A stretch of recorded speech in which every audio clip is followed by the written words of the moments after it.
Hey, so this video is for Backwoods. Your question about hybrids and whether or not it would last for 10 years kind of got me thinking. I'm grilling up some steaks tonight. I got the old Oklahoma Joe smoker in grill mode, going beastly grill mode. I was kind of wondering, is this thing a bit of a hybrid? I mean, we've got the pellet fuel here, yet it uses an electrical heater and a fan to turn and blow air through and cook these sons of bitches. But I digress. Yes, you are right in thinking that I'm the man to ask the question to. I have experience when I was a tech. I was a GM tech for a number of years, and went to hybrid school. I went to electric vehicle school when the Volt was introduced, and more recently specialized later on into the transmission. You know, we had that big Chevrolet Tahoe with the just all-wheel drive hybrid crazy stuff. So there's quite a bit that I can tell you about with those things. Main concern, and I think it's a valid one, is a gasoline engine vehicle, gasoline only. Does it have greater value after 10 years than what a hybrid vehicle does? If the concern is, say, wear and tear, you mentioned that they shut down when they stop, start back up. Well, it depends. If you take this 2020 RAV4 that's right here, it's not really a hybrid, but it has the auto stop function, meaning when you come to a stop, if you have it engaged, it will actually shut the engine off. And then depending on what you got the air conditioner set for, it'll let it sit there, not running at all, just blowing air until it gets warm enough inside that it determines, okay, the passengers are uncomfortable enough, we're going to go ahead and kick the engine over, which we now refer to the engines as the ICE, as in internal combustion engine, because those aren't the only things that drive vehicles anymore. So that's this one, and you do actually have a wearing type component. Now, Chevrolet, there's a Chevrolet Malibu, and I can't remember, I think maybe it was one of the Buick Lucernes.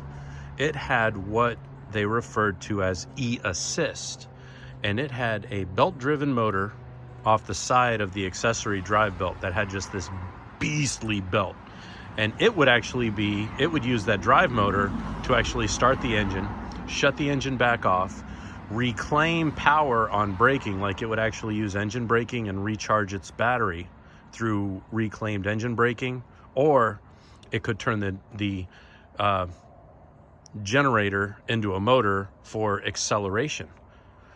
The idea was increased power, decreased load on the internal combustion engine, and as a result, better emissions, because you get your worst emissions during acceleration when you're throttling through your fuel curve. Now, as I'm sure some of you guys may know, it's time to turn the steaks over. Pardon my messy ass porch.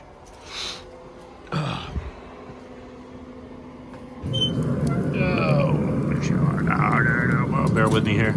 I don't think I can walk, talk, and chew gum at the same time here.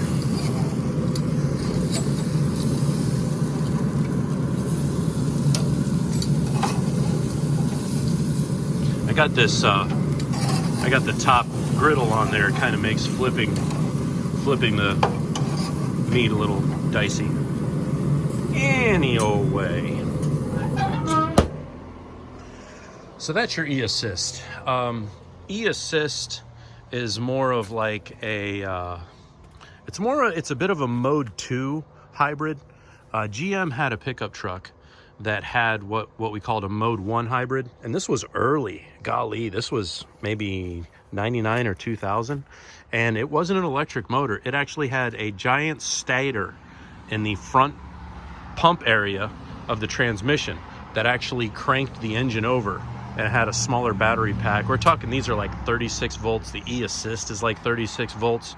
Your big guy, like the one I was telling you about with the Chevy Tahoe, and there's also a Cadillac Escalade version. Them jokers are 300 volts, just like the Chevrolet Volt is. I want to say the Chevrolet Volt is 300 volts, but it goes into a power distribution, converts it, does all kinds of cool stuff. The air conditioning system is powered on those like by the internal combustion engine, the internal combustion belt. Your bigger hybrids, it's actually powered, or your full electrics also are powered by your battery system. So I want to say the big Chevy Tahoe, it actually had an electric AC compressor. So where that was critical for us as technicians is we had to be careful with what type of compressor oil that went through, because those sorts of things, you can't have compressor oils that conduct electricity. Also, while I'm at it, as an aside, you can't have coolant that conducts electricity. So it had to be pre-mixed, distilled, ready to go, built for a hybrid coolant. Same with the full-on electric vehicles and their cooling system. As for wear and tear after 10 years, the hybrids, they really seem to hold up good so far. I don't know how they do value-wise. Car market's crazy right now, but I can tell you, when you look at the brake rotors, take a look at the brake rotors on a hybrid that has any kind of mileage on it, you'll actually still see the cross-hatching and near 100% brakes even after like 50, 60, 70,000 miles, because they're reclaiming all that power and actually using the generators, recharging the batteries to slow the vehicle down. So all that wear and all that heat on your bearings and everything else, it's being put into those batteries. Now, age of the batteries. These things, they've gone through some different design features. In the case of the Volt, the Chevy Volt, we'll use that as the first example. It's battery packed. It's like this huge T-shaped thing that goes in from underneath. It was built to be modular. So when it came time to replace it, you would actually replace the battery pack. The other thing that we could do with those originally, we could get into those battery packs and replace the individual cells. I can't remember how many there were. There were like 120, something like that, individual cells that could actually be serviced with computer and data monitoring of each one. Now, talking about computers, and you are right to be concerned with that. Computers do have a lifespan. I know, I remember my dad talking about the big deal when they went from vacuum tubes to transistor radios was that a transistor has no moving parts. I was told in my training that that's actually not true. Computers do actually have moving parts. As electricity flows through them, electricity itself is not clean. There's little particles, and those particles actually get stuck in the computer chips, is how it was explained to me. And the longer they go, and the more of those little particles that get stuck in the computer chips, because computer chips, essentially, picture it like a grid that crosses back and forth to allow the electricity to pass in a very certain way. But imagine what happens when that dirty electricity comes through and starts clogging up the little holes on that grid. Think about it for a second. That's not good. And it builds up, and it builds up, and it builds up, and then eventually the computer crashes. Now, here's what's fun. You ever have your computer get all funny at home, and it locks up and everything, and you shut it off and you turn it back on? A couple things happen when you do that. It discharges all the capacitors. It also allows all that dirty crap that's getting stuck in the computer chips to actually pull off. You know, it changes the polarity for a second, and it causes those components to pull off and actually reset. However, those chips and everything are dirty. We're dealing with that crap right now. Car computers, you know, we're part of the chip shortage, same as the new car stuff. It didn't hit us at first, but now we're starting to feel the effects, or we just can't get pieces.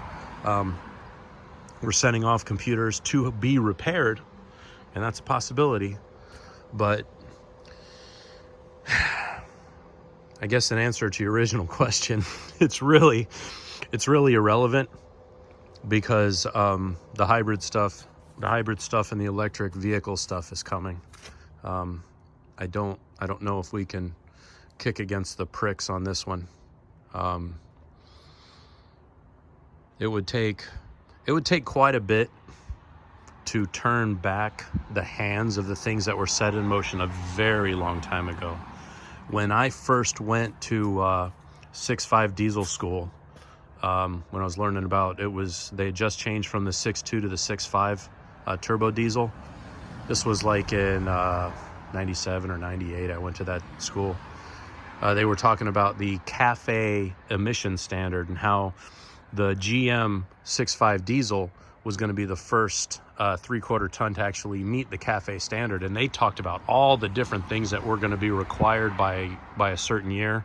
And if you looked it up, I'm not going to do a link or anything because it's just dumb. But if you look at the goals that they had for emissions and environmental stuff for vehicles, it would blow your mind. If you look at what the standards were going to be for mileage, there's a reason Dodge no longer makes trucks at all. A few years back, and you can look this up, the Dodge half-ton pickup truck is not a Dodge half-ton pickup truck. They actually split the brand. Dodge pickup trucks are now referred to as Ram. That is actually the brand. Dodge itself, I believe, still has the Durango and a couple of others, but they use their cars to offset the mileage and the emissions. I don't know what they're doing with the Ram. I do know when I worked for Chrysler for some time, it wasn't surprising to find, like on the SRT8s and stuff, they actually had like gas guzzler taxes and all kinds of other stuff. But knowing the government, they probably had some sort of a slick payola that allowed them to keep doing their thing. So anyway, you talked about what your next vehicle will be. Our plan, we'll probably have the Tundra. We'll typically keep a vehicle for 10 years, and my thought is, I'm going to be honest with you, I really like the Cybertruck. I like the Cybertruck. I like the Rivian. I don't mind personally going full electric. I think they're cool. I had a blast working on them. On my Facebook page, I always felt like I was a cool guy when I'd show pictures that I was one of the first guys in the shop I was working I was diagnosing a vehicle out of a laptop, versus a typical scanner. But there you go, electrical vehicles. Oh no, real quick, you mentioned if it was close to a locomotive. It's similar to it. Like if you take the powertrain of a hybrid, the way it was explained to us was it is directly akin to the Raytheon design, because it was sort of a Raytheon design to begin with, the diesel submarines of World War II. So when a diesel submarine was actually running on diesel power, it was essentially a hybrid.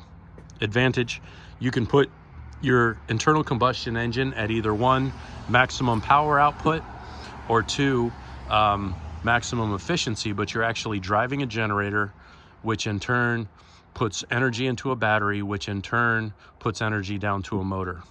And that's the powertrain process of your Mode 3 hybrid. All right, man. Hope you're doing good. Hope you're staying warm up there. Man, I've seen some news reports. I don't know how y'all do it. All right. Take it easy, everybody.